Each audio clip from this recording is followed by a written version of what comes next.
Assalamualaikum warahmatullahi wabarakatuh.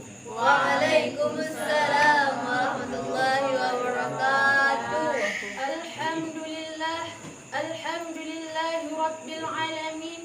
Wabihi nasta'in ala umurid dunya waddin wa ala alihi wa sahbihi ajma'in. Tidak saya perpanjangkan mukadimah, langsung saja saya masuk ke dalam pidato yang bertema sabar dalam menghadapi musibah atau cobaan.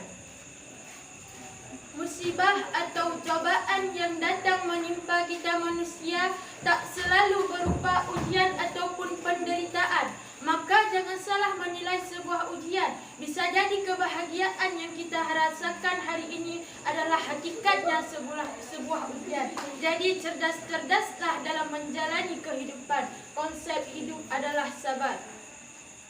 Ketika musibah ataupun cobaan datang, hal utama yang dikedepankan adalah kesabaran.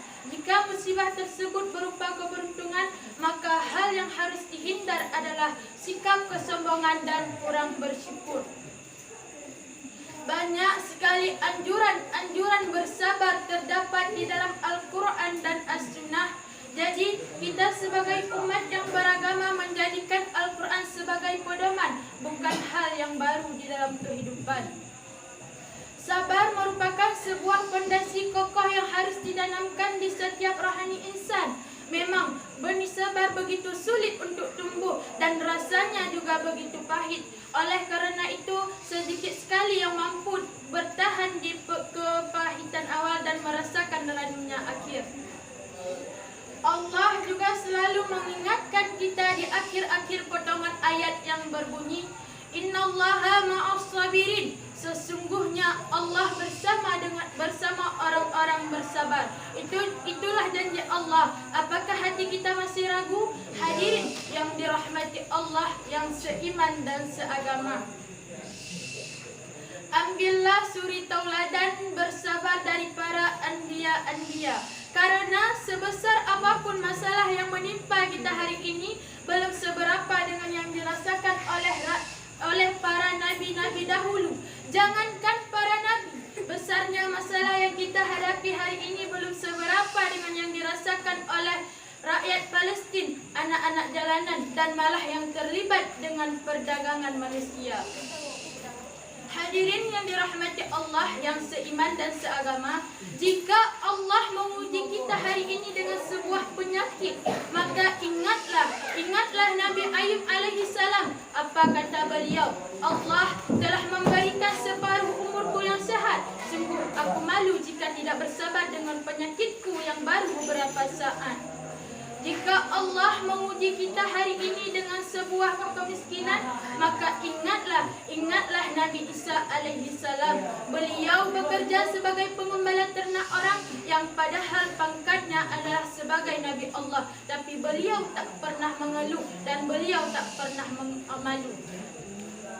Allah juga selalu mengingatkan kita. Allah berfirman di dalam surah Al-Baqarah yang berbunyi, A'udzu billahi minasy syaithanir rajim. Bismillahirrahmanirrahim. Man asaba bi musibatin qalu inna lillahi wa inna ilaihi raji'un. Yang artinya, barang siapa ditimpa musibah, hendaknya mengatakan, sungguh kami milik Allah dan kepadanya kami kembali.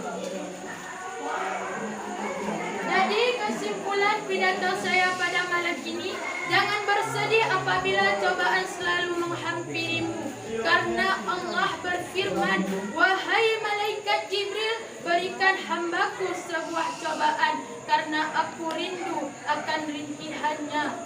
Ya Allah, jika takdirku tak sesuai dengan harapanku, maka kuatkanlah aku ya Allah, kuatkanlah imanku dan kuatkanlah rasa sabarku ya Allah. Hanya ini yang dapat saya sampaikan, kurang lebih dan kurang saya mohon maaf. Wabillahi taufiq wal hidayah. Assalamualaikum warahmatullahi wabarakatuh.